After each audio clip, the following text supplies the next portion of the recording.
ओम श्री सद्गुरवे नमः. नमस्कार श्रोते हो. श्रीमदाद्य शंकराचार्य विरचित विवेक चूडामणी एक चिंतन या व्याख्यान मालिकेत आपले सहर्ष स्वागत. ज्ञानसेवा प्रतिष्ठानच्या अध्यक्षा माननीय सौ अपर्णाताई परांजपे यांच्या श्रीराम मंदिर पुणे येथील सुरू असलेल्या विवेक चूडामणी व्याख्यानमालेतील व्याख्याने आपण या आपल्या यूट्यूब सिरीज मध्ये देत आहोत. मागील 2 व्हिडिओज मध्ये आपण श्री विवेक चूडामणी यातील प्रस्तावना तीच श्रीमदाद्य शंकराचार्य आपले सद्गुरू आणि परमात्मा यांना समर्पित केलेली प्रार्थना आणि आध्यात्मिक साधकाकरता विवेक किती महत्वाचा आहे हे जाणून घेतले. आजच्या या भागात मनुष्य जन्म, मुमुक्षत्व आणि महापुरुष संश्रय या 3 गोष्टी किती दुर्लभ आहेत आणि आध्यात्मिक साधकाकरता किती गरजेच्या आहेत हे पाहणार आहोत. तर हे आणि असे अनेक व्हिडिओज पाहण्याकरता आत्ताच अपर्णा परांजपे ऑफिशियल या यूट्यूब चॅनलला सबस्क्राईब करा आणि पुढील व्हिडिओज पाहण्याकरता बेल आयकॉनवर क्लिक करा.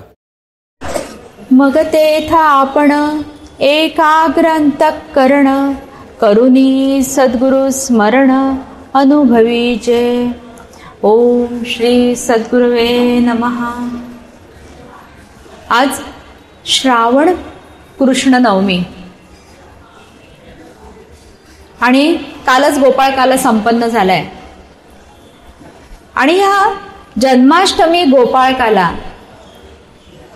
याच्या पवित्र पावन पर्व काळात पुण्यातील सदाशिव पेठेतल्या तुळशीबाग येथील श्रीराम मंदिरात मला ही विवेक चूडामणीची प्रवचन सेवा करायला मिळते. यासाठी मी स्वतःला अतिशय भाग्यवान समजते. अतिशय पुरातन असं हे श्रीराम मंदिर, अनेकांची प्रवचन, कीर्तन, व्याख्यान इथे झाली आहेत. या मंदिराला एक ज्ञान परंपरा आहे आणि आपल्या अध्यात्माच्या क्षेत्रात ज्ञानाचं सर्वाधिक महत्व वर्णन केलंय आणि ते ज्ञान आहे अध्यात्म ज्ञान. भगवान श्रीकृष्णाने सांगितलंय अध्यात्म ज्ञान नित्यत्वम तत्वज्ञानार्थ दर्शन. हे अध्यात्म ज्ञानच जीवाला जन्म मृत्यू याच्या दुर्निवार चक्रातून सोडवतं. म्हणून या अध्यात्म ज्ञानाची महती सर्वांनीच गायली. वेद, उपनिषद, पुराण, आपण श्री भागवती कथा जी ऐकतो त्यांनी सुद्धा अंतिम तात्पर्य हे अध्यात्म ज्ञानाचं श्रेष्ठत्वच विशद केलंय. सर्व संतांनी सुद्धा याच ज्ञानाचा पुरस्कार केला. परंतु हे ज्ञान आपल्या अंतःकरणात दृढ होण्यासाठी विवेकाची आवश्यकता असते. म्हणून अध्यात्माच्या या मार्गामध्ये विवेक हा इतकाच किंबहुना सर्वाधिक महत्वाचा मानला गेला. श्रीमद आद्य शंकराचार्यांनी विवेक हाच चूडामणी आहे असं प्रतिपादन करून विवेक चूडामणी हा प्रकरण ग्रंथ लिहिला.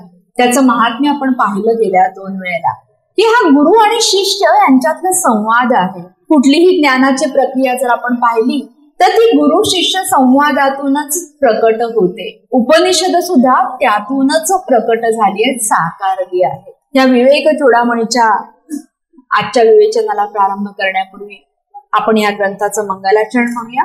मी सांगते, आपण कृपा करून माझ्या मागोमाग म्हणावं. सर्व वेदांत सिद्धांत गोचरम तमगोचरम गोविंदम परमानंदम सद्गुरुं प्रणतोस्म्यहम्. श्रीमद आद्य शंकराचार्यांच्या विवेक चूडामणी या ग्रंथाचा हा पहिला श्लोक हेच मंगलाचरण आहे. आपल्या भारतीय परंपरेने, आपल्या भारतीय संस्कृतीने कुठल्याही मंगल कार्याची सुरुवात हे सद्गुरूंना आणि परमात्म्याला वंदन करून करायची असते. त्याला अनुसरून हे मंगलाचरण आहे. या मंगलाचरणात श्रीमद आद्य शंकराचार्य आपले सद्गुरू श्री गोविंद पाद यती आणि त्याच वेळेला परमात्म्याचंही नाव गोविंदच आहे अशा दोघांनाही नमस्कार करतात. ते म्हणतात की सर्व वेदांत सिद्धांतांनी सुद्धा जे जाणले जाऊ शकतात, केवळ त्यांनीच जाणले जाऊ शकतात, जे मन आणि वाणीने जाणले जाऊ शकत नाहीत, अशा परमानंद स्वरूप सद्गुरू श्री गोविंदांना मी नमस्कार करतो. आपणही प्रत्येकाने आपल्या सद्गुरूंना नमस्कार करावा, कारण त्यांच्या कृपेमुळे, त्यांच्या आशीर्वादामुळे आपल्याला हा अध्यात्माचा मार्ग सापडला. त्यांचे आपण अत्यंत ऋणी असलं पाहिजे, कारण हे ऋण कधीही न फिटणार आहेत. म्हणून सद्गुरूंच्या वचनाला अनुसरणं, त्याप्रमाणे आपले जीवन व्यतीत करणं हीच सद्गुरूंची पूजा आहे. कारण श्री व्यास महर्षींपासून हे सर्व अध्यात्म ज्ञान आपल्यापर्यंत गुरु आणि शिष्य या परंपरेतून आलं. गुरु कृपेशिवाय अध्यात्मातल्या कुठलाही मार्ग पूर्णतेला जात नाही आणि सद्गुरूंचं वर्णन शब्दांनी करणं अशक्य आहे. म्हणून तेवी श्री गुरूंचे महिमान कळते की असे साधन, हे जाणून या मियान मन निवांत केले, असं ज्ञानोबराय म्हणतात. मुळात सद्गुरू आणि परमात्मा यांच्यात भेद नाहीच. परमात्माच सद्गुरूंच्या स्वरूपात आपल्या जीवनात येऊन आपल्याला हा ज्ञानाचा मार्ग दाखवतात. हा पहिला श्लोक आपण पाहिला. दुसरा श्लोक अतिशय विस्तृत आहे विवेक चूडामणीचा, आणि या ग्रंथाचं सर्व सार या दुसऱ्या श्लोकातच आचार्यांनी प्रकट केलंय. अगदी आपल्या जन्मापासून ते मोक्षापर्यंतचा सगळा प्रवास, त्यातले विविध टप्पे. काय सांगितलंय? जंतू नाम धर्म नरजन्म दुर्लभमतः पुस्त्वं ततो विप्रता तस्माद् वैदिक धर्म मार्ग परता विद्वत्तमस्मात् परम आत्मानात्म विवेचनं स्वनुभवो ब्रह्मात्मना संस्थिती मुक्तिर्नो शतकोटी जन्म सुकृते पुण्यैर्विना लभ्यते. एकापेक्षा एक श्रेष्ठ गोष्टी आचार्यांनी ह्या श्लोकात सांगितल्या. सगळ्यात पहिली गोष्ट आहे ते म्हणजे नरजन्म मिळणं हाच दुर्लभ गोष्ट आहे. त्याच्यापेक्षा आहे पुरुषत्व, त्याहून श्रेष्ठ गोष्ट आहे ब्राह्मणत्व, त्याहूनही श्रेष्ठ आहे वैदिक धर्म मार्गाचं अनुसरण करणं, त्याहूनही श्रेष्ठ आहे विद्वत्ता, त्याहूनही श्रेष्ठ आहे आत्मानात्म विवेक, आणि सर्वात श्रेष्ठ आहे ब्रह्मस्वरूपात नित्य स्थित राहणं, त्यालाच आपण म्हणतो मुक्ती. हे सर्व काही म्हणजे अगदी मनुष्य जन्मापासून ते मुक्तीपर्यंत ह्या सर्व गोष्टी 100 कोटी जन्मात केलेल्या पुण्यकर्माच्या फळाने सुद्धा लाभणं अतिशय दुर्मिळ आहे. आणि मग आपण असं म्हटलं की यातल्या प्रत्येक गोष्टीचा आपण विचार करायला पाहिजे की ह्या दुर्मिळ गोष्टींपैकी कुठली कुठली गोष्ट आपल्याला मिळाली आहे, कोणती प्राप्त झाली आहे. पहिल्यांदा सांगितलं जंतू नाम नरजन्म दुर्लभ. अगदी जंतूपासून म्हणजे सूक्ष्माती सूक्ष्म जीवजंतूंपासून ज्या अनेक योनी आहेत, 84 लक्ष योनी सांगितल्यात, त्यामध्ये नरजन्म म्हणजे नरदेह मिळणं ही अतिशय दुर्मिळ गोष्ट आहे. हा नरदेह इतका दुर्मिळ आहे की स्वर्गांमधील देव सुद्धा हा नरदेह मिळावा म्हणून प्रार्थना करतात. का बरं देव सुद्धा प्रार्थना करतात नरदेहाची? कारण या नरदेहातच केवळ मुक्ती शक्य आहे. कारण ज्ञान मिळवण्याची क्षमता म्हणजे अध्यात्म ज्ञान मिळवण्याची क्षमता ही नरदेहातच सर्वाधिक आहे. म्हणून स्वर्गींचे अमर इच्छिता ती देवा मृत्यूलोकी व्हावा जन्म आम्हा. आणि काय करायचंय मृत्यूलोकी जन्म घेऊन? नारायण नामे होऊ जीवन मुक्त, मुक्त व्हायचंय. सगळ्यांना आस कसली असते? मुक्तीची. म्हणून हा नरदेह आपल्या सर्वांना मिळाला. आपण इकडे बसलो सगळ्या. म्हणून एक दुर्मिळ गोष्ट नक्की आपल्या भाग्यात आहे. आणि सांगितले पुढे ततः पुस्त्वम, पुढची दुर्मिळ गोष्ट पुरुषत्व अतिशय दुर्लभ आहे. हेही आपण पाहिलं की स्त्री आणि पुरुष भेद अध्यात्मात नाही. पुरुषत्व हे गुणवाचक इथे विशेषण आहे. पुरुषत्व म्हणून जे गुण वर्णन केलेत ते सर्व गुण आपल्या अंगी असले पाहिजे. ते गुण असतील तर या अध्यात्म मार्गावर वाटचाल शक्य आहे. कोणते गुण? मुळात ह्या मार्गावर वाटचाल करण्यासाठी दृढ निश्चय असावा लागतो. हा मार्ग काही सोपा नाहीये, हाच खळग्यांनी भरलेला आहे. त्यामुळे निर्धारही असावा लागतो. कितीही संकट आली तरी मी या मार्गावरून हटणार नाही. परत चंचलत्व असून चालत नाही, निश्चयात्मक बुद्धी असावी लागते. ही आपल्या ठिकाणी असायला हवी. असं अनेक गुण वर्णन केले आहेत. त्याला सगळे गुण मिळून त्याला पुरुषत्व ही संज्ञा दिली आहे. मुळात अलिप्तता सगळ्यात महत्वाचा गुण आहे. कशातही आपण लिप्त म्हणजे आसक्त होता कामा नये. आणि नंतर पुढची दुर्मिळ गोष्ट आहे तस्मात वैदिक धर्म मार्ग परता. हे सर्व केल्यानंतर वैदिक धर्म मार्गाचं अनुसरण करायचं. वैदिक धर्म मार्गाचं अनुसरण म्हणजे काय? हा वैदिक धर्म कोणता? वैदिक धर्म 2 प्रकारचं सांगितलंय. एक प्रवृत्तीपर आणि निवृत्तीपर. महाभारताच्या शांती पर्वामध्ये त्याचं वर्णन केलंय. ते सांगितलंय द्वाव विमावथ पंथानौ यत्र वेदाः प्रतिष्ठिताः, म्हणजे वेदांनी प्रतिष्ठित केलेले 2 आहेत पंथ म्हणजे धर्म. कोणते आहेत? प्रवृत्ती लक्षणो धर्मो निवृत्तिष्ठ प्रकीर्तितः. एक प्रवृत्ती रूप आहे आणि एक निवृत्ती रूप आहे. हे दोन्ही धर्म आपण आचरतो. प्रवृत्ती मार्गात आपण आहोतच, आपली सहज प्रवृत्ती ही कर्मांकडे असते. पण ह्या प्रवृत्ती मार्गाचं आचरण करता करता आपल्याला निवृत्ती मार्गाकडे जायचंय. या प्रवृत्ती मार्गातच अडकून पडायचं नाहीये, हे सुद्धा आपल्याला धर्मच सांगतो. अजून धर्म काय सांगतो? हा धर्म मुळात समाजाची धारणा करतो. समाजाची धारणा करणारे तत्व या धर्मामध्ये सांगितले. आणि धर्म ही नुसती सांगायची गोष्ट नाहीये, तर ती आचरण करायची. म्हणून म्हटलंय की आचार प्रभुवो धर्म. म्हणून धर्माचं आचरण करावं. आणि जे धर्माचं आचरण करतात धर्म त्यांचं रक्षण करतो. म्हणून धर्म रक्षती रक्षितः. झालं. आता आपल्याला एवढं कळलं की वैदिक धर्माचं आचरण आपल्याला करायचंय. शिवाय आता ह्या अध्यात्म मार्गावरचा आता सूक्ष्म मार्ग आहे, त्यामुळे विद्वत्ता असावी लागते. प्रत्येकाकडे जन्मतः काही विद्वत्ता मिळालेली असते, पण त्यात वाढ करता येते. कशाने वाढ करता येते? साधनेने. ती साधना गुरूंच्या मार्गदर्शनाखाली करायची असते. गुरुकृपेने आपल्या या विद्वत्तेत निश्चित वाढ होते आणि त्यामुळे योग्य अयोग्य याचा अचूक निर्णय आपल्याला करता येतो. म्हणून विद्वत्ता असणं सुद्धा तितकंच महत्वाचं आहे. अजून विद्वत्ता कशाने प्राप्त होते? श्रवण करावं. नवविधा भक्तींमध्ये श्रवण भक्ती सांगितली आहे. चांगलं श्रवण करता आलं पाहिजे, एकाग्रतेने श्रवण करता आलं पाहिजे. कशाचं श्रवण करायचं आपल्याला? वेद, उपनिषद, पुराण हे जे आपले प्राचीनतम ग्रंथ आहेत, जी ही दिव्य परंपरा आपल्याला अनेक ऋषी मुनींपासून प्राप्त झालेली आहे, त्या मूळ ग्रंथांचं श्रवण करायचं. त्या श्रवणाने सुद्धा विद्वत्तेत वाढ होते. म्हणून चांगलं श्रवण घडावं. मग पुढची श्रेष्ठ गोष्ट आहे आत्मानात्म विवेचन. विवेक याला म्हणतात. विविच्यते इति विवेकः. आपलं एखादं ध्येय निश्चित झालं की ते ध्येय मिळवण्यासाठी, त्या ध्येयाप्रत जाण्यासाठी काय स्वीकारायचं आणि काय सोडून द्यायचं हे ठरवता आलं पाहिजे आपल्याला.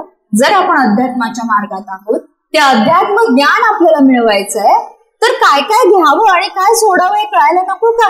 नाही तर सगळ्याचा संग्रह करत बसू तर त्यात बुद्धीचा गोंधळ उडेल. त्यामुळे सोपं सांगितले संतांनी, जे नित्य आहे, सत्य आहे, जे अपरिवर्तनीय आहे असं परमात्म तत्व आहे ना, त्याचा स्वीकार करावा. आणि त्या व्यतिरिक्त जे जे म्हणून आहे, अनित्य आहे, अशाश्वत आहे, परिवर्तनशील आहे, ते सोडून द्यावं. तेच कठीण असतं. एक वेळ आपल्याला कळतं काय घ्यावं आणि काय सोडावं, पण ते सोडता येत नाही. इथे आपली अडचण असते. त्यासाठी तो विवेक दृढ करावा लागतो. त्याला म्हटले आत्मानात्म विवेक. हा जेव्हा दृढ होतो ना आपल्या ठिकाणी, तेव्हा स्वतःला आपल्याला अनुभूती यायला लागतात, अनुभव यायला लागतो. त्याला म्हटले स्वनुभव.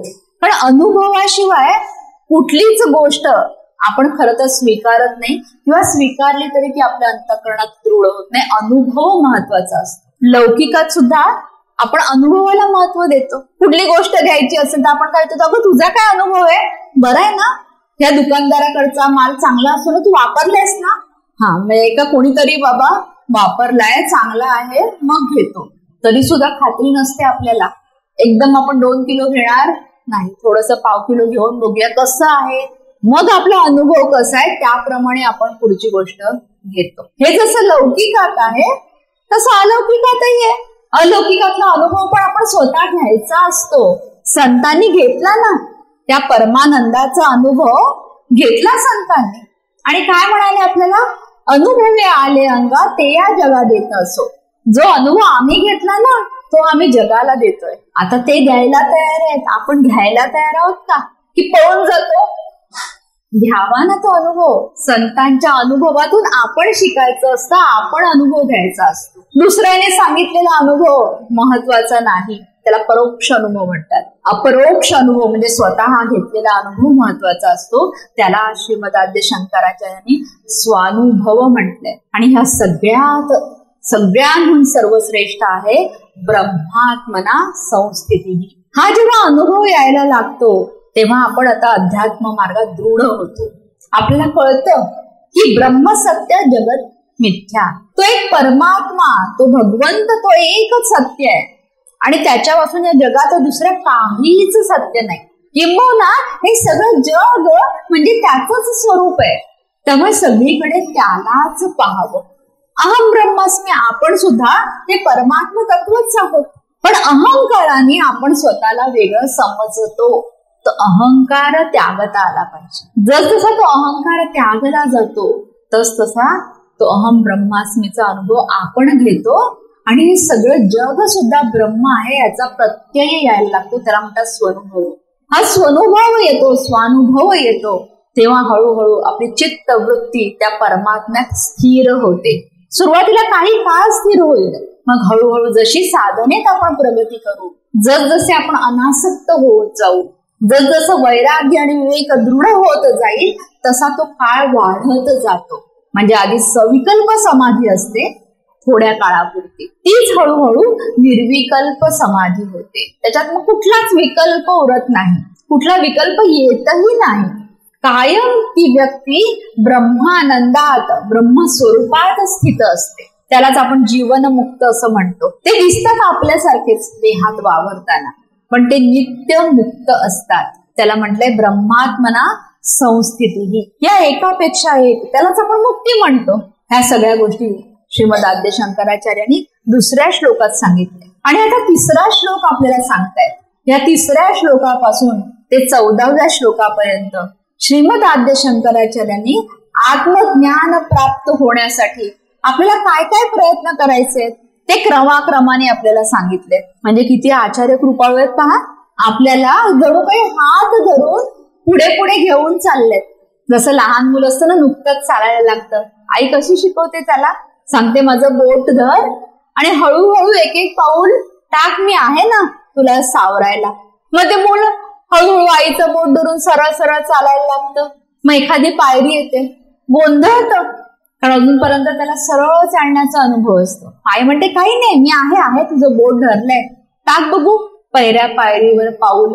मग ते टाकतं, मग त्याला कळतं. मग हळूहळू तो एक एक पायरी चढतो. सर्व संत आणि श्रीमद आद्य शंकराचार्य सुद्धा आपल्याला असं बोट धरून एक एक पायरी अध्यात्माची चढवतायत. आपल्याला फक्त त्यांचं बोट पकडायचं आणि चालायचं, मध्येच बोट सोडून द्यायचं नाही. नाहीतर काहीतरी आठवायचं आपल्याला संसारातलं. म्हणजे आचार्य जरा मी जाऊन येतो, हा ती जरा गणपतीची खरेदी राहिली, आणायचं तुळशी बागेत आलोय, बाजूला दुकान आहेत सगळी, जरा खरेदी करून येतो. प्रवचन जातंय कुठे आणि तुमचं विवेक चुडामणी ग्रंथ जातोय कुठे, असं करायचं नाही. त्यांचं बोट सोडायचं नाही. संतांचं कधीच बोट सोडायचं नसतं. एकदा का धरलं ना सद्गुरूंचा हात आणि संतांचा, घट्ट पकडून ठेवायचा असतात. बरोबर ते आपल्याला या मार्गावर पुढे पुढे घेऊन जातात. आता ह्या तिसऱ्या श्लोकापासून एक एक पायरी आपल्याला चढायला शिकवतायत ना हळूहळू. मग समजून सांगतायत, म्हणतायत अरे आपल्या शिष्याला सांगतायत 3 गोष्टी दुर्लभ आहेत. हा मगाशी तर पहिल्यांदा आपल्याला सांगितलंच नरदेह दुर्लभ, अजून पण काय काय दुर्लभ आहे ते सांगतायत. तो तिसरा श्लोक आहे. दुर्लभम त्रयमेव एतत् देवानुग्रह हेतुकम मनुष्यत्वम मुमुक्षुत्वम महापुरुष संश्रयः. दुर्लभम त्रयमेव एतत्, 3 गोष्टी दुर्लभ आहेत सांगितले.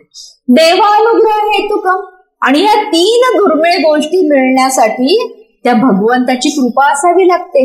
कुठलीही दुर्मिळ गोष्ट सहजासहजी मिळत नाही. दैव सुद्धा अनुकूल असावं लागतं आणि देवाची कृपाही सुद्धा असावी लागते. म्हणून म्हटले दैवानुग्रह हेतुकम. कित्येक वेळा बघा ना, आपण खूप प्रयत्न करतो पण आपलं दैवच अनुकूल नसतं. त्यामुळे कितीही प्रयत्न केले ना तरी यश मिळत नाही. आपण म्हणतो काय करू, इतके प्रयत्न केले पण यश काही येतच नाही.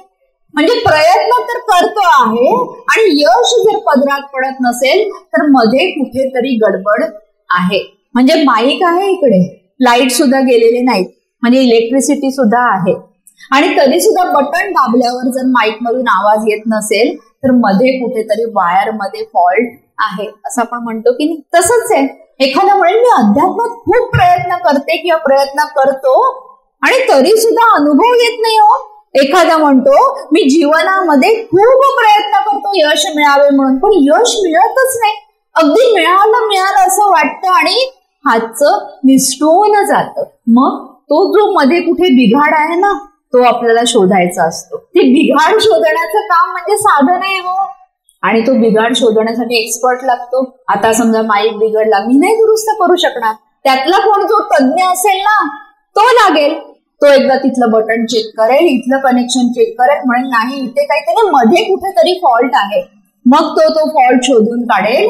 एखादा पार्ट बदलायचा असेल तर बदलेल आणि पुन्हा ते यंत्र काम करायला लागेल. अगदी तसंच अध्यात्माचे साधन येते. आपण निघालो या मार्गावरून, वाटचाल करतो आहोत, आपल्याला असं वाटतं आपण एकदम बरोबर चाललो, कुठे आपल्या हातून चूक होत नाही आणि तरी सुद्धा यश मिळत नाही. मग मार्ग चुकीचा आहे का? मार्ग तर बरोबर आहे, कारण ह्याच मार्गावरून जाऊन संतांनी अनुभव घेतलेत ना. अनेक महापुरुषांनी यावर जाऊन अनुभव घेतलेत. अगदी अलीकडच्या काळात स्वामी विवेकानंदांनी अनुभव घेतलेत. म्हणजे ह्या मार्गावरून जाणारे अनेक आहेत आणि त्यांना यश मिळालंय, त्यांना अनुभव मिळालाय. आणि जर मला मिळत नसेल तर त्या मार्गात दोष नाहीये, आपल्यात कुठेतरी दोष आहे, उणावट आहे, ती शोधायची असते. म्हणून हे सगळं जुळून येण्यासाठी त्या भगवंताची कृपा लागते. म्हणून त्याला म्हटलंय देवानुग्रह. म्हणून या 3 दुर्मिळ गोष्टी मिळण्यासाठी ती देवाची, त्या भगवंताची कृपा असावी लागते, दैव अनुकूल असावं लागतं. कोणत्या त्या 3 दुर्मिळ गोष्टी पाहूया आपण. पहिली दुर्मिळ गोष्ट मनुष्यत्व. हे ऐकलं की सगळ्यांना हायसं वाटतं. म्हणतात 3 दुर्मिळ गोष्टींपैकी आपल्याकडे एक तरी आहे बुवा, काही नाही तरी मनुष्यत्व आपल्याकडे आहे. पण इथेच आपली फसगत होते. मनुष्य देह मिळणं म्हणजे मनुष्यत्व असणं असं नाही. इथे मनुष्य नर देह नाही सांगितले आचार्यांनी, मनुष्यत्व सांगितलंय. आपला अनुभव काय असतो? मनुष्य देह काय कमी जणांना मिळालाय का? भारताची लोकसंख्या बघा, कितीतरी जणांना मनुष्य देह मिळालेला आहे, पण ते सगळे कृतार्थ झाले का? काही जण आपण म्हणतो ह्या मनुष्यापेक्षा ते पशु बरे म्हणतो की नाही. म्हणजे देहाने हा मनुष्य आहे, पण आचरणाने पशुवृत्ती त्यांच्याकडे अधिक आहे. म्हणजे नुसता मनुष्य देह मिळाला म्हणून आपण मनुष्य झालेलो नाही. मनुष्य म्हणून जे गुण आवश्यक आहेत ते आपल्याकडे आले अंगी आहेत का, त्याचा विचार नको का करायला? आणि नसतील तर ते आधी मिळवले पाहिजेत. मनुष्य असल्याची लक्षणं. पहिलं मनुष्य असल्याचं लक्षण काय माहितीये? मनुष्याला भगवंतानी बुद्धी दिली, तुलनेने पशूंना कमी आहे.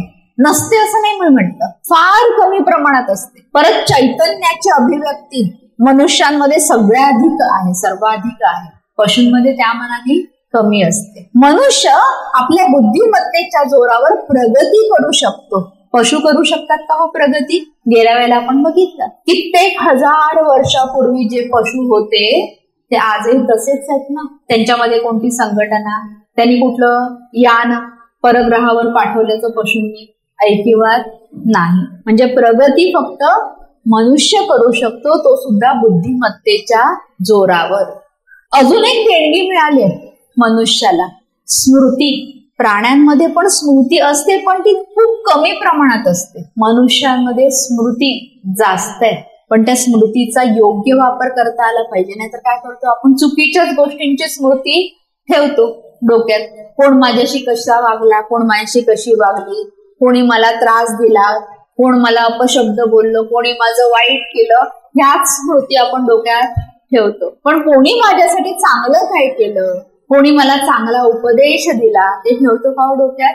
ते लगेच विसरतो. गुरुंनी काय, सद्गुरूंनी काय उपदेश केला, सद्गुरूंनी मला कसं वागायला शिकवलं आहे किंवा सांगितलं आहे, संतांनी मला कसं वागायला शिकवलं आहे किंवा सांगितलं आहे, हे मात्र आपण सोयीस्कर विसरून जातो आणि नको ते बोलणं लक्षात ठेवतो. सिनेमाचे गाणे लगेच लक्षात राहतात की नाही? सहज तोंडात येतात, पण तेवढेच अभंग पाठ होतात का? नाही होत. असंच आहे हे जग. म्हणून स्मृती दिली आहे, म्हणून पिक्चरची गाणी लक्षात ठेवायची नाही असं बिलकुल नाही. त्याच्यामध्ये पण बरंच सार दडलेलं असतं. म्हणजे गुरुजी सांगायचे की या जगामध्ये अध्यात्म नाही अशी एकही गोष्ट नाही. प्रत्येक गोष्टीत अध्यात्म आहे, फक्त ते बघण्याची आणि शोधण्याची बुद्धी असायला लागते. आणि त्यावेळेला आम्हाला एकदा गंमत म्हणून गुरुजीने असा प्रयोग करायला दिला होता. शिबिर होतं आपलं आध्यात्मिक ज्ञान प्रबोधन शिबिर. गुरुजी म्हणाले की मी तुम्हाला कोणालाही कोणताही विषय देणार, त्याच्यावर तुम्ही प्रत्येकाने 5 मिनिटं, कमीत कमी 5 मिनिटं बोलायचं. आपल्याला असं वाटतं 5 मिनिटं बोलणं म्हणजे सोपं आहे हो? बिलकुल नाही. घरामध्ये एकमेकांची बोलणं, वाद घालायला सोपं आहे हो, 5 मिनिटं अशी संपून जातात.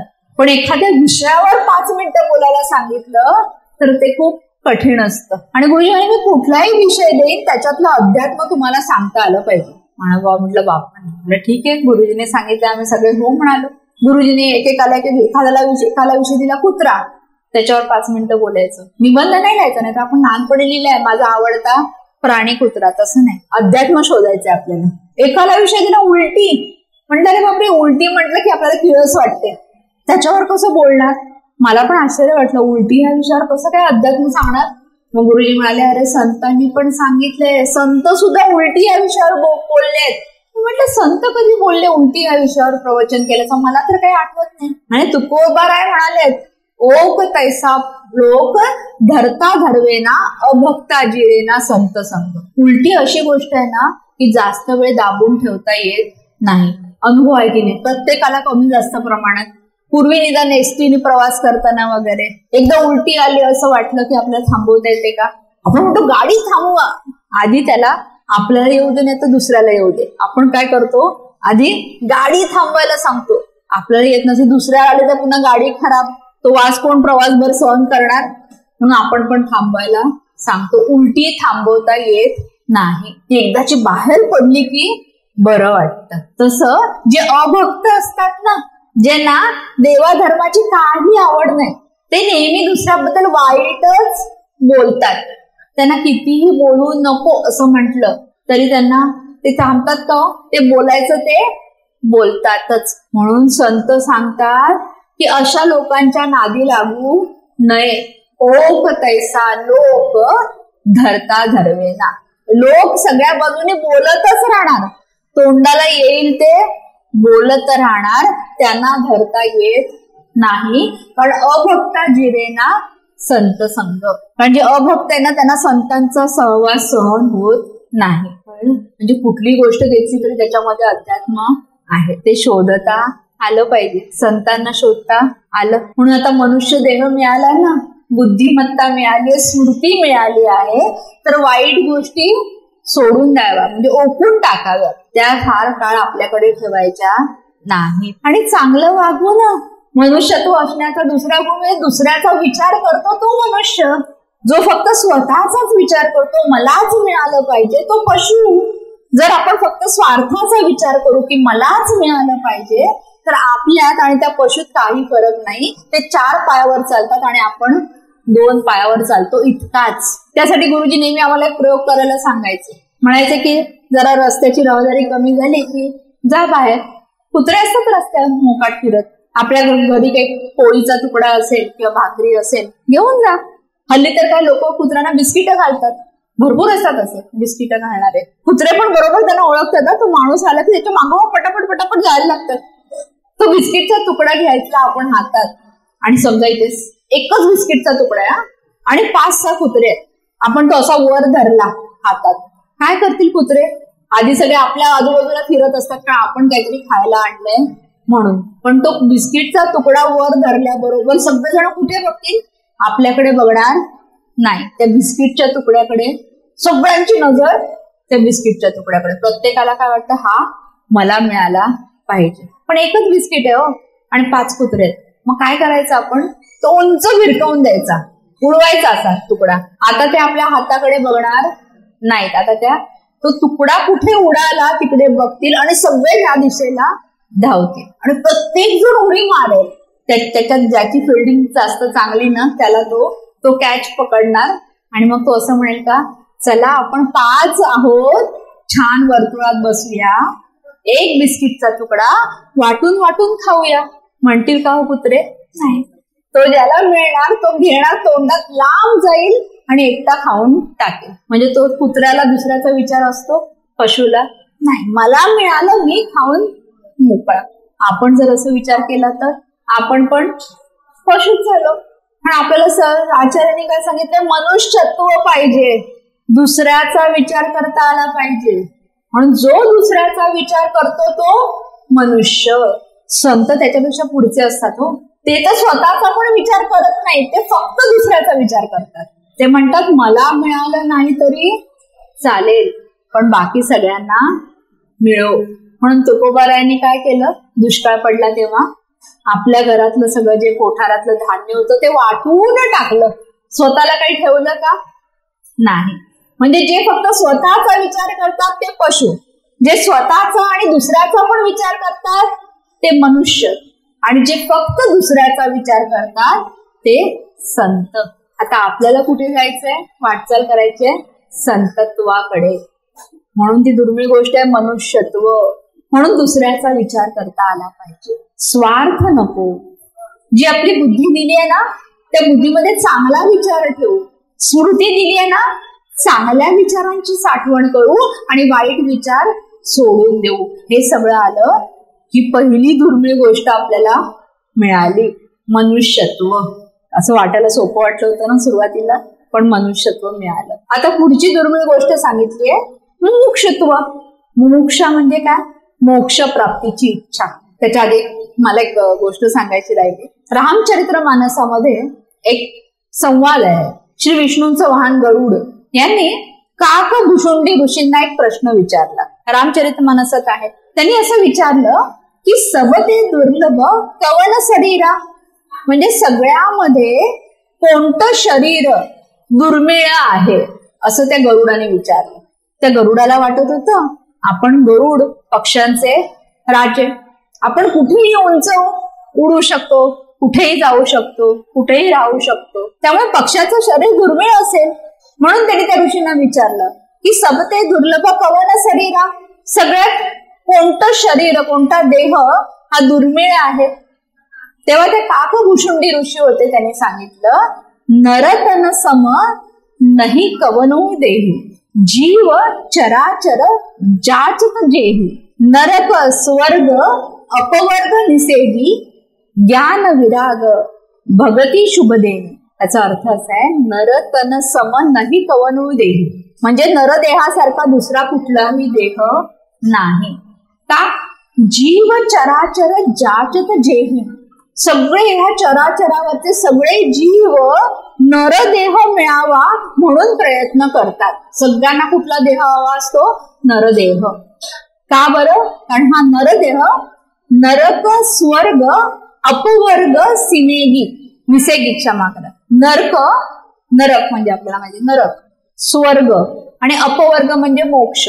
हा मनुष्य देह हा नरक, स्वर्ग आणि मोक्ष या पायऱ्यांकडे नेणारा कल्याणकारी देह आहे. ज्ञान विराग भगती शुभ देही, कारण ह्याच देहामध्ये ज्ञान, वैराग्य आणि भक्ती करता येते असं त्या ऋषींनी सांगितलं. म्हणजे सगळेजण हा विचार करता, सगळ्यांना हे मान्य आहे की नरदेह हा अतिशय दुर्मिळ आहे. आणि मग मुमुक्षुत्व म्हणजे मोक्ष मिळवण्याची तीव्र आणि अविचल उत्कट इच्छा. नुसती इच्छा वेगळी असते की माझी इच्छा आहे बाबा, हे प्रवचन झालं ना की मला मस्तानी खायला मिळाले. सुजाता मस्तानी आहे ना, ती पण नुसती इच्छा असून उपयोग नाही हो, तिथे जाता आलं पाहिजे. मी काही इथले पुण्याचे नाही, बरं तिथे खूप गर्दी असते. एकदा कधी काळी मी गेली होती, इतकी गर्दी. बरं ठीक आहे, गर्दीत न पोहोचेन पण खिशात पैसा पाहिजे. किंमत किती आहे ते सुजाता मस्तानीची? ती मस्तानी तरी स्वस्त असेल पण ती सुजाता मस्तानी भारी आहे एकदम. बरं ते करताना ती पचली पाहिजे. मला डायबिटीस आहे, एवढं गोड खाल्ल्याने काय झालं तर, शुगर वाढली तर. म्हणजे एखाद्या पदार्थाची नुसती इच्छा असून चालत नाही, ते मिळवण्याची क्षमता पाहिजे, ती पचवण्याची क्षमता पाहिजे, सगळ्या गोष्टी असाव्या लागतात. म्हणून मनुष्यत्व नुसती इच्छा असून चालणार नाही, त्यासाठी प्रयत्न करावे लागतात. आणि नुसती इच्छाने उत्कट इच्छा पाहिजे की काही झालं तरी मला मिळालंच पाहिजे, त्याला म्हणतात उत्कट इच्छा. आणि अविचल पाहिजे, नाहीतर आज मला वाटतंय मोक्ष मिळावा, उद्या मला वाटतंय स्वर्ग मिळावा, बरं तिकडे अप्सरा आहेत, छान ऐरावत आहे, त्याच्याबरोबर बसून फिरता येईल, अशी सारखी बदलणारी इच्छा नको, अविचल पाहिजे, उत्कट पाहिजे अशी जेव्हा इच्छा असते कसली, मोक्ष मिळवण्याची. म्हणजे काही झालं तरी मला मोक्ष आणि मोक्षच मिळाला पाहिजे आणि तो मोक्ष मिळवण्यासाठीच मी प्रयत्न करणार आणि त्यासाठी मनापासून सातत्यपूर्ण आणि योग्य दिशेने प्रयत्न केला पाहिजे. नाहीतर पाहिजे मोक्ष आणि कृती करतोय भोगाची, मोक्ष मिळेल का? नाही. एखाद्याला सूर्योदय पाहायचाय आणि तो पश्चिमेकडे तोंड करून उभा आहे आणि म्हणतो सूर्य उगवतच नाही, सूर्य उगवतच नाही. म्हणतो काय, पूर्व दिशा कुठे, तू पाहतोय कुठे? योग्य दिशेला पहा. जसे मोक्ष मिळवायची इच्छा आहे तर मोक्ष ज्या दिशेला मिळेल, ज्या मार्गाने मिळेल त्या मार्गाकडे आपलं तोंड पाहिजे. म्हणजे कुठे पाहिजे? निवृत्ती मार्गाकडे, प्रवृत्ती मार्गाकडे नको. बरं, आता आपल्या पहिली नरदेह कळला होता दुर्मिळ, अनेकांना नरदेह मिळाला हे पण कळलं, कारण भारताची लोकसंख्या आपल्याला माहिती आहे. आणि तरी सुद्धा मोक्ष प्राप्तीची इच्छा सगळ्यांना होते का? झाली असती तरी मंदिर अपुरं पडलं नसतं का? बसायला जागाच उरली नसती हो या मंदिरात. पण किती जण आले बघा मोक्ष प्राप्तीसाठी. म्हणजे नरदेह बऱ्याच जणांना मिळाला, मोक्ष प्राप्तीची इच्छा किती जणांना आहे? तशी इच्छा होत नाही. मोक्ष म्हणजे मुक्त होणं, पण मुक्त व्हावं असं सगळ्यांना वाटतं थोडं. बरं, अजून एक गंमत आहे. मुक्त व्हावं असं वाटण्याकरता आधी आपण बंधनात आहोत हे कळलं पाहिजे ना. एखाद्याला कळलंच नाही आपण बंधनात आहोत, तो कशाला मुक्त होण्याची इच्छा करेल? बरोबर की नाही? तो म्हणतो मी काय मुक्तच आहे, कुठे पण जाऊ शकतो, कुठे पण फिरायला जाऊ शकतो, घरात फिरू शकतो, बाहेर फिरू शकतो, बसनी जाऊ शकतो, फ्लाईटने जाऊ शकतो, मी मुक्तच आहे, मला कोणी बांधलंय. त्याच्या मते तो मुक्त आहे.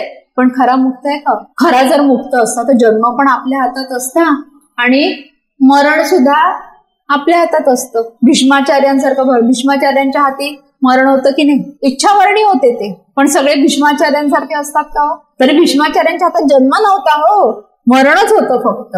मग मुक्त कोण असतात? भगवंत एक मुक्त, नित्य मुक्त. त्यांना जेव्हा गरज वाटते तेव्हा ते अवतार घेतात, कार्य पूर्ण झालं की अवतार आवरून घेतात. म्हणजे नित्यमुक्त कोण आहे? भगवंत आणि त्यांना जाऊन मिळालेले संत, हे दोनच फक्त नित्य मुक्त. बाकी आपण सगळेजण कसे आहोत? बद्ध आहोत, बांधलेले आहोत. जरी डोळ्यांना ती बंधनं दिसली नाहीत तरी सुद्धा कशात बांधलो आहोत? कर्म फळांमध्ये. जी जी कर्म केली त्यातून जी जी फळं निर्माण झाली त्या सगळ्या फळांनी करचून बांधलं गेलं सगळ्या बाजूने. त्यामुळे कितीही वाटलं आपल्या मनासारखं व्हावं तरी होत नाही. कर्मांची फळं भोगावीच लागतात. पुण्यकर्मांची फळं म्हणून सुख वाटायला येतं. जी चुकीची कर्म आपल्या हातून घडली असतील त्याचा परिणाम म्हणून दुःख वाटायला येतं. त्या दुःख भोगल्यापासून कोणाची सुटका आहे का हो? नाही. म्हणजे ती भोगावीच लागतात ना. म्हणजे आपण मुक्त आहोत का? बरं, आता ह्या जन्मी नाही भोगली, पुढच्या जन्मी भोगावीच लागतं. एखादा म्हणेल मी नाहीच भोगणार या जन्मी, खूप दुःख आहे बाबा ह्या जन्मी वाटायला आलेलं, एवढं दुःख मला भोगायचं नाही, आता बस झालं, आता मी आत्महत्याच करतो. तर नवीन कर्म करणार, ते पाप कर्म असणार. कारण आत्महत्या करणं हे महापाप आहे. म्हणजे पुढचा जन्म अजून कठीण. त्या महापाप केलं म्हणून त्याचा एक देह मिळेल दुःखदायक, आणि शिवाय गेल्या जन्माचं जे कर्म भोगायचं राहिलं ते सुद्धा पुन्हा भोगावं लागेल. म्हणजे अजून त्रास. म्हणून या कर्मफळातून कोणाचीही सुटका नाही. म्हणून आपण सगळेजण कुठल्या बंधनात आहोत? कर्मबंधनामध्ये. प्रत्येक जीव बांधला गेला आहे आणि त्यामुळे जन्म आणि मरण याच्या चक्रात अनिवार्य फिरतोय. हेच मोठं बंधन आहे. पण हेच बंधन अनेकांना कळत नाही. त्यांना असं वाटतं आपण मुक्त आहोत. कल्पना करा ना, आपल्याला स्वातंत्र्य मिळवायच्या आधी प्रत्येकाला आपण पारतंत्र्यात आहोत असं अजिबात कळत नव्हतं. सगळेजण जगत होते. एकदा मुघल आले, आदिलशाह, वेगवेगळी आक्रमणं होत होती. सामान्य जनता त्या आक्रमणामध्ये सुद्धा जगत होती. फार कमी जण होते की ज्यांचा त्रास वाटत होता. बाकी सर्वसामान्य जनता, एकदा मुघल आला काय, एकदा आदिलशाह आला काय, कोणी निजाम येऊ द्या, आदिलशाह येऊ दे, कोणीतरी येत आहे, राज्य करतंय, ते काय विचार करत होते? आपल्याला 2 वेळेला खायला मिळतंय आणि कुठेतरी चाकरी करायला मिळते. मग ती आपली करू दे, आता परकी यांची करू दे, शेवटी चाकरीच करायची. मिळते ना 2 वेळेला खायला, बस झालं. असे अल्पसंतुष्ट असतात की नाही लोक, मग जरा 2 वेळा मिळते ना पोटाला, कशाला जास्त प्रयत्न करा, असे आपण अनेक जण जगत होते. कोणाला तरी असं वाटलं की किती काळ ही गुलामगिरी आपण सहन करायची. हे गेले नंतर इंग्रज आले, ते आपल्या देशातून आपली संपत्ती घेऊन जायला लागले, आपल्यालाच राबवायला लागले. तरी सुद्धा कित्येक जण ते इंग्रजांची सुद्धा चाकरी करतच होते ना. त्यांना कुठे वाटत होतं की आपल्याला स्वातंत्र्य हवं? उलट त्यांना ते इंग्रजांची चाकरी करण्यातच धन्यता वाटत होती. म्हणजे सगळ्यांना कळतं असं नाही की आपण बंधनात आहोत, किंवा कळलं तरी अनेकांची इच्छाच नसते तिथून सुटण्याची, जशी स्वातंत्र्यपूर्व काळात परिस्थिती होती. मग काहींना वाटलं की नाही, आपल्याला स्वातंत्र्य मिळालं पाहिजे, आपल्याला ही परकीयांची गुलामगिरी नको. मग त्यांनी कुठे कुठे छोटे छोटे उठाव सुरू केले. त्यातून मग इतरांना प्रेरणा मिळायला लागली की हो, आपण गुलामगिरीत आहोत. इतरांना थोडी थोडी जाणीव झाली, ते त्यातून बाहेर पडले. मग हळूहळू तो स्वातंत्र्याचा मोठा लढा उभा राहिला आणि मग आपण ते परकीय आक्रमण परतवून लावलं आणि आपण स्वतंत्र झालो. पण स्वतंत्र झालो म्हणजे काय, अजून आपल्याला काय कळलेलंच नाही. नक्की काय झालं, स्वतंत्र झालो म्हणजे काय? एक म्हणजे झालो बाबा, इंग्रज गेले, पण मला काय फायदा झाला कळतच नाही. स्वातंत्र्य मिळालं म्हणजे काय मिळालं, कारण स्वातंत्र्याची किंमत कळलेली नसते. आपल्याला असं वाटतं आपल्याला एखादा अधिकार मिळाला म्हणजे आपण स्वतंत्र झालो. अधिकाराबरोबर नेहमी कर्तव्य येतात, त्याची जाणीव आपल्याला नसते. आपल्याला आपल्या हक्काचं आहे आणि मिळालं नाही की लोक उठाव करतात, दगडफेक करतात, बस जाळतात. का? कारण आम्हाला हक्काचं मिळालं नाही, आम्हाला पगार मिळाला नाही, आम्हाला 8वी वेतन श्रेणी मिळाली नाही, काही जे असतील ती. पण जेव्हा असा उठाव करतात, जेव्हा अशी तोडफोड करतात, त्या नुकसान कोणाचं होतं? आपल्याच देशाचं. जेव्हा आपण एखादा आपला अधिकार मागतो एखाद्या गोष्टीवरचा, तेव्हा आपण आपलं कर्तव्य पार पाडतो का ह्याचा विचार मात्र कोणीच करत नाही. त्याला कसलं स्वातंत्र्य म्हणायचं? जसं देशात चाललेलं असं प्रत्येक घरात चाललेलं असतं. प्रत्येक घरात सुद्धा ज्याला त्याचा आपला अधिकार दाखवायचा असतो. जरा 4 पैसे कमवायला लागले की मुलांना वाटतं आपण फार मोठे झालो, आपण कमवतो म्हणजे आपल्याला तर आई वडिलांना बोलण्याचा अधिकार मिळाला. पण कर्तव्याची जाणीव असते का? सगळीकडे हीच गफलत आहे. आणि म्हणून बाहेर जरी स्वातंत्र्य मिळालं असं आपल्याला वाटलं तरी आपण आपली ही जी कर्म करतो ना, त्याने तर त्या कर्माच्या बंधनात दिवसेंदिवस अडकत जातो आणि पूर्णपणे परतंत्र झालेलो असतो. आणि मग त्यामुळे जे भोग वाटायला येतील त्या भोगातून कोणाचीच सुटका नसते भोगल्याशिवाय. मग कसं सुटायचं हा प्रश्न ज्याला पडतो ना, तो खरा मुमुक्षू. की बाबा किती दुःख सहन करायचे, काही माझ्या वाट्याला आली. आणि एक प्रकारची दुःख नाही, त्रिविध ताप सांगितलेत, आधी भौतिक, आधी दैविक आणि आध्यात्मिक. कोणाची सुटका हो या त्रिविध तापांपासून? कोणाचीच नाही. ज्याला कोणाला असं वाटतं की या त्रिविध तापातून माझी सुटका व्हायला पाहिजे, कधीतरी हे भोग संपायला हवेत, कधीतरी हे जन्म मरणाचं चक्र नष्ट व्हायला हवं, हे ज्याला तीव्रतेने वाटतं तो खरा मुमुक्षू. तो या मार्गावर पाऊल ठेवतो आणि मग विचार करतो की कोणी या सगळ्यातून सुटका मिळवली, कोणी या सगळ्यातून मार्ग काढला, कोणाचं जन्म मरण चुकलं, ह्याचा तो विचार करायला लागतो आणि आपलं पण सुटलं पाहिजे म्हणून प्रयत्न करायला लागतो. तो मुमुक्षू. असं मुमुक्षा जागी होणं हे खूप महत्वाचं आहे. समर्थ रामदास स्वामींनी यासाठी काही खूप सुंदर समास आहे तो त्याच्यामध्ये सांगितलंय की कोण असतो खरोखर मुमुक्षू?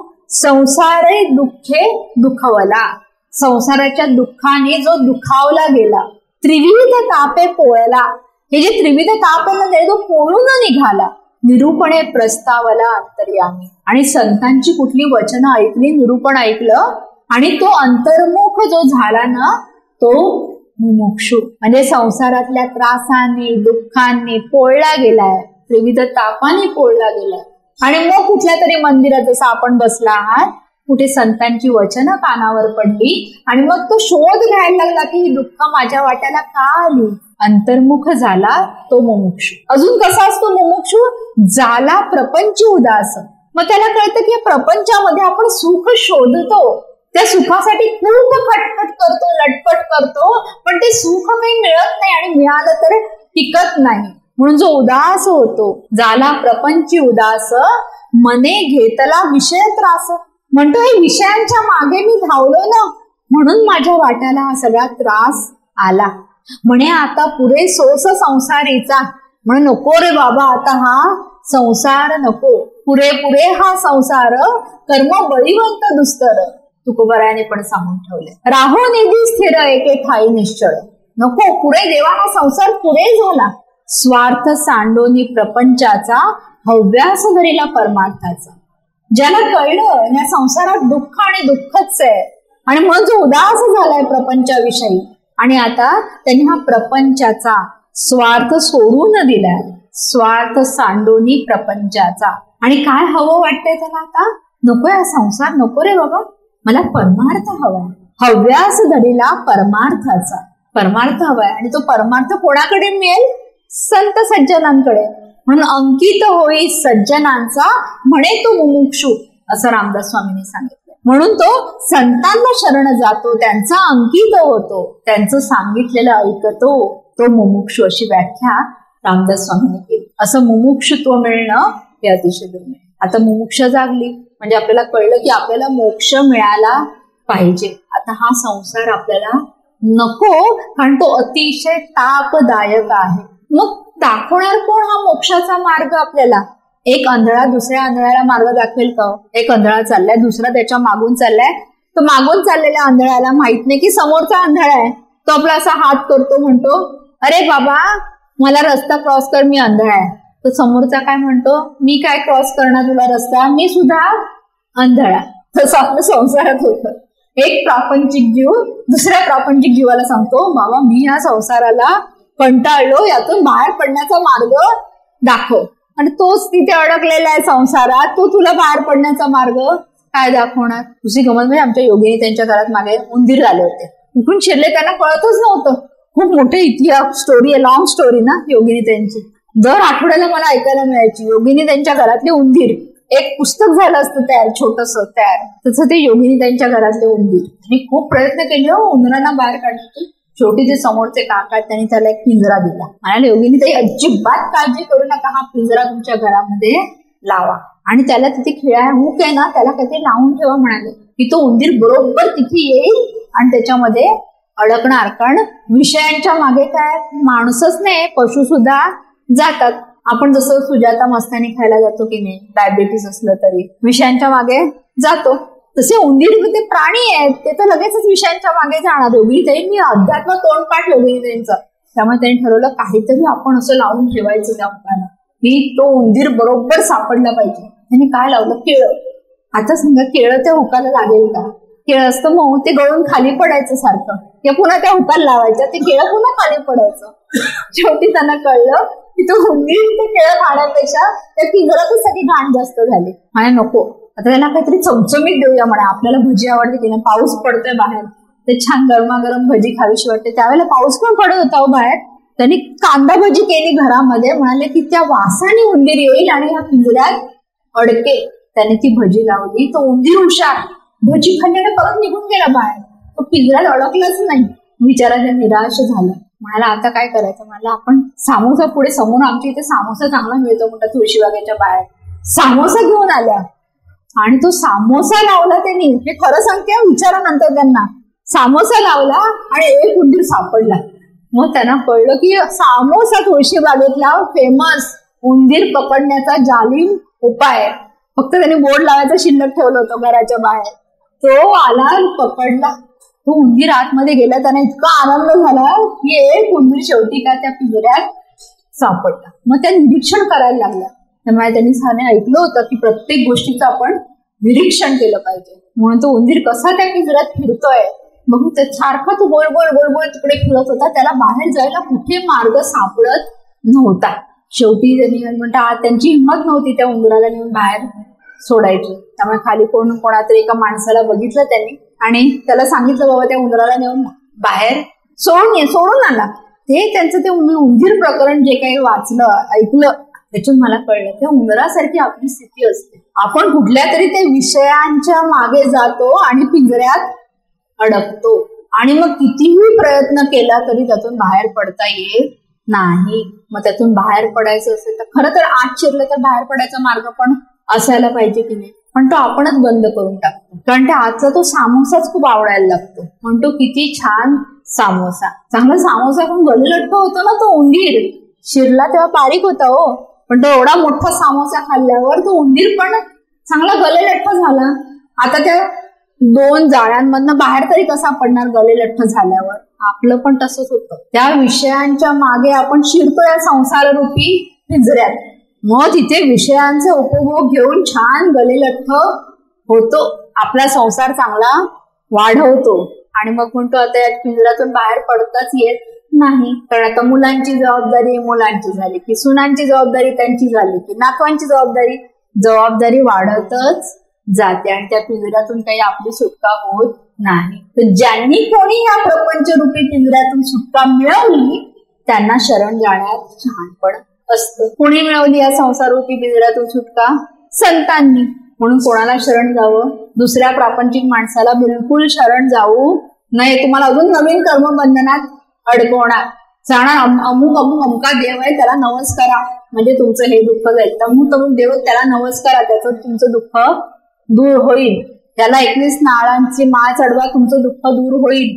अशाने दुःख दूर झाली असती तर जगात दुःख राहायलाच नकोत. पण तरी दुःख शिल्लक आहेत ना. म्हणजे हा उपाय असतो का? उलट अपाय असतो. नवीन कर्म करतो त्याचं नवीन बंधन पडतं. त्यामुळे एका प्रापंचिक माणसाने दुसऱ्या प्रापंचिक माणसाला शरण जाऊ नये. ज्यांनी या संसारातून सुटका मिळवली त्यांना शरण जावं.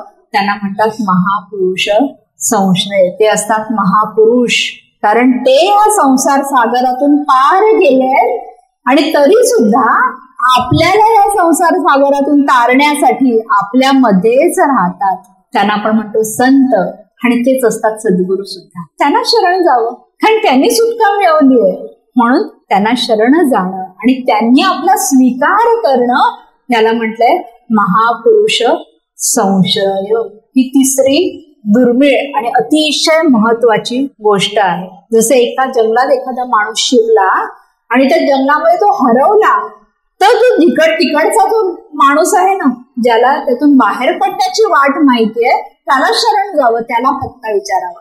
तो बरोबर बाहेर काढतो. नाही तर पुण्यात पत्ता विचारण्याचे फार वाईट अनुभव मला आहेत. एकच पत्ता विचारला 2 माणसांना 2 वेगवेगळ्या प्रकारे उत्तर देतात.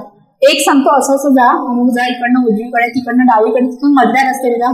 दुसरा त्याच्याच बाजूला उभं राहून सांगतो अरे नाही रे तिकडनं नाही रे, इकडनं आधी डावीकडे जा तिकडनं उजवीकडे जा.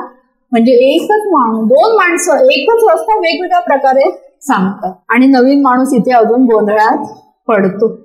त्यामुळे जो खात्रीने बाबा या याच्यातनं बाहेर पडलाय घनदाट जंगलातून त्याला मार्ग विचारावा. म्हणून श्रीमद भागवत महापुराणामध्ये भवाटवी म्हणून एक आख्यान आहे. त्या भवाटवीमध्ये नारद देवर्षीने अशाच हा संसार म्हणजेच एक घनदाट अरण्य आहे. त्या अरण्यात आपण एकदा शिरलो की कसे अडकतो, कसे रस्त्यात चुकतो.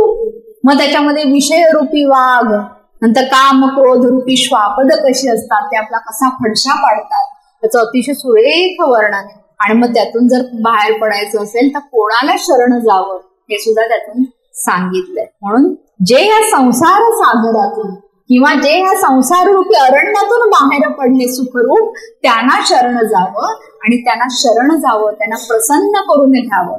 नुसतं एकदा नमस्कार ठोकला की झालं नाही. ना तर लोक काय करतात, संत आले सद्गुरू आले की एक देतात नमस्कार ठोकून, थोडीशी दक्षिणा तिकडे ठेवतात, एक नारळ ठेवतात, म्हणतात आता माझी सगळी जबाबदारी तुमच्या खांद्यावर. असं कोणाचंही ओझं कोणाच्याही खांद्यावर देता येत नाही. जरी तसं गाणं असलं तरी कुणाच्या खांद्यावर कोणाचे ओझे तसं नसतं. आपल्याच खांद्यावर आपलं ओझं असतं आणि ते आपल्यालाच वाहून न्यायचं असतं. आपल्याच कर्मांचं ओझं आपणच व्हायचं असतं, कोणी दुसरं वाहून नेत नाही. ते आपले कोण राजेंद्र भाऊ ते उदार आहेत, ते बिचारे आमचं ओझं इथे वाहून आणतात. खैरे रोज इथल्या मंदिरामध्ये प्रवचनाची सेवा असते, तेवढं 2 जड्या पिशव्या सगळ्या इकडे घेऊन असतात. असे कृपाळू कमी असतात, व्यायाम होतो त्यांचा. तर मात्र आपल्या कर्मांचं ओझं आपल्यालाच वाहावं लागतं, दुसरं कोणीही वाहू शकत नाही. म्हणून संतांना शरण जावं, त्यांना यातून बाहेर पडण्याचा मार्ग विचारावा, त्यासाठी त्यांना प्रसन्न करून घ्यावं. त्यांची मने काय वाचा सेवा करायला हवी. नुसतं मागितलं, नुसतं संत आणि सद्गुरू मागण्यांसाठी नाही आहेत, आपल्या मागण्या पूर्ण करण्यासाठी. आधी सेवा तर घडू दे काही हातून, मग मेवा मिळणार. सेवा न करता मेवा कधी मिळतो का?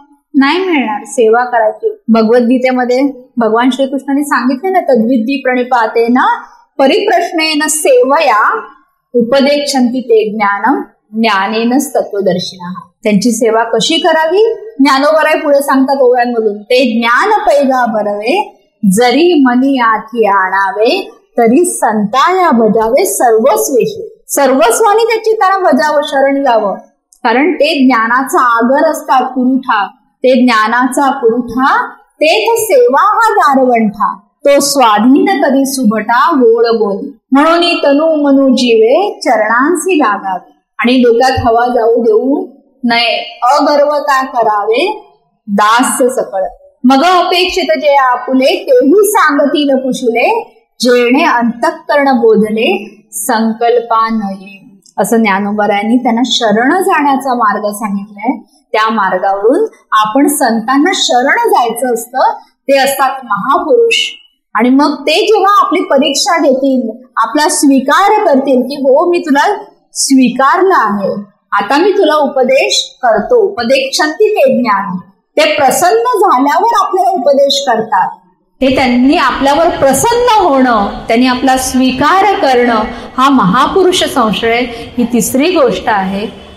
ह्या तिन्ही दुर्मिळ गोष्टी आपल्याला अध्यात्मात अतिशय गरजेच्या आहेत. त्या आपल्या सर्वांना प्राप्त हो ही प्रभू श्री रामचंद्रांच्या चरणी प्रार्थना करून झालेली सर्व सेवा तुमच्या हरिभक्तांच्या आणि सद्गुरूंच्या चरणी समर्पित